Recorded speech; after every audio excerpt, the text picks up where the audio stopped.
Приветствую, друзья! Возможно, для кого-то из вас будет откровением, но не все бренды имеют собственное производство. Так, большинство наушников выпускают вообще никому неизвестные OEM-заводы, а дальше на них просто клеят логотипы и упаковывают в различные красивые коробочки. Так вот, компания Zigat именно из их числа. Раньше они делали наушники для всяких более-менее крупных китайских брендов, сегодня же решили стать самостоятельной единицей. Ну а название, как заверяет официальный сайт компании, всего лишь аббревиатура их основных ценностей. Сейчас я предлагаю познакомиться с их самым базовым решением Zigat Noah. Это классическая уже динамическая модель на 10-мм драйвере с LCP-диафрагмой и очень высокой чувствительностью. Собственно, поехали! Пришли наушники в небольшой абстрактно оформленной коробке со списком технических характеристик на боку, где я бы отметил наличие той самой полимерной диафрагмы, импеданс равный 32 Ома и чувствительность в 117 дБ. В комплект нам положили гарантийный талон, а также набор черных силиконовых амбушюр. Мне они, к сожалению, не подошли, но материал хороший. Кабель на вид тоже ничего, гибкий витой с прямым металлическим штекером, но сопротивление на каждый жил у него целых 0,7 Ома, что, как говорится, немало. Сами чашечки выполнены из полупрозрачного пластика с металлической пластиной на внешней части. Отверстия для компенсации, как и положено, здесь два. Есть специальный бортик для удержания амбушюр. И, если я правильно рассмотрел, тоже нет никакой платы настройки. Смотрятся они на уровне Stingzu Food, сидят удобно, да и изоляция тут в порядке. Вот так, друзья, это все и выглядит.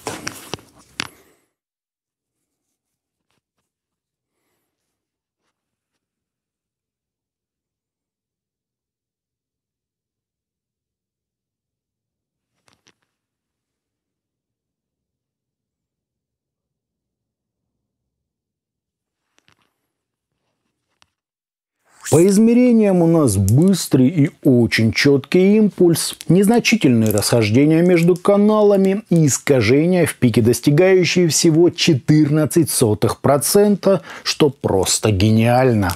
Фаза ведет себя естественно, а затухание на 30 и 60 дБ без сколь-либо значимых возмущений. По АЧХ же мы имеем подъем низких частот на 9 дБ с крутым таким заходом на середину, аналогичные амплитуды выделения области разборчивости с акцентами на 2,6 и 4,6 кГц, а также пик на 8 кГц для усиления резкости звучания. После чего акцентом на 12,6 кГц нам возвращают звук в воздух и чуть подчеркивают высокие частоты. Настройка, как видно из сравнений с КБР КБ01 и 7 Гц Zero 2, просто идеал. Звучат же герои обзора, как и все остальные решения из данного сегмента, то есть без откровений. При этом за счет настройки здесь ничего не ярчит, не свистит и не режет, частоты хорошо сбалансированы, но и все более-менее по динамике, выразительности и качеству прорисовки. Если сравнить их с теми же КБР КБ01 или 7 Гц Zero 2, то и сказать-то особо будет нечего. Даже РК тут побольше, чем у Zero 2, в остальном плюс-минус все одинаково. Основной уклон идет в сторону нейтральности, бас ощутимый, глубокий, прекрасно сочетающийся со средними частотами, а серединка с некоторой такой почти аналоговой расфокусировкой, но без особой сочности, четкости или магнетичности. Разве что верха здесь немного выделяются, отчего перкуссия как бы выводится на передний план, но тоже все слишком грубо и пресно. В Впрочем, сибилянтового искажения нет, грязь не поднимается, и то, как говорится, хорошо. Многого требовать от данного сегмента, как вы уже, надеюсь, поняли, не стоит. Нормально звучат на твердую троечку по 7-бальной шкале. Ну и стандартная моя оговорка: если вы ничего из дорогих наушников пока еще не слушали, то Noah станет для вас настоящим откровением. Первым шагом, так сказать, в хороший звук. Слушать их можно, делать это более-менее интересно, но как для меломана со стажем, это скорее одноразовое решение куда-нибудь в командировку или на работу, чтобы не жалко и в то же время вменяемо по качеству и настройке. CVJ Konica стоит еще дешевле, при этом звук у них четче, характер драйвовее и лучше напор. Здесь же скорее музыкальная такая слегка расслабленная атмосфера, зато тембры жирнее и на слух звук более живой. Прорисовка сцены в глубину ощущается, но на каком-то зачаточном уровне. Оркестр и мультиинструментальный джаз точно не их конек, хотя какой-нибудь не сильно замороченный металл, рок или блюз они вполне способны потянуть. Электронику тоже можно, но приукрасить звук модель не очень умеет, как и подчеркнуть какие-то особо интересные моменты. Чувствительность у Noah высокая, поэтому их можно использовать напрямую с аналоговым выходом вашего смартфона или ноутбука. В достоинство также вынесу, что звучат они получше новеньких Kivers Forteza за $60, но заметно проще Tangerine TD19 за 30.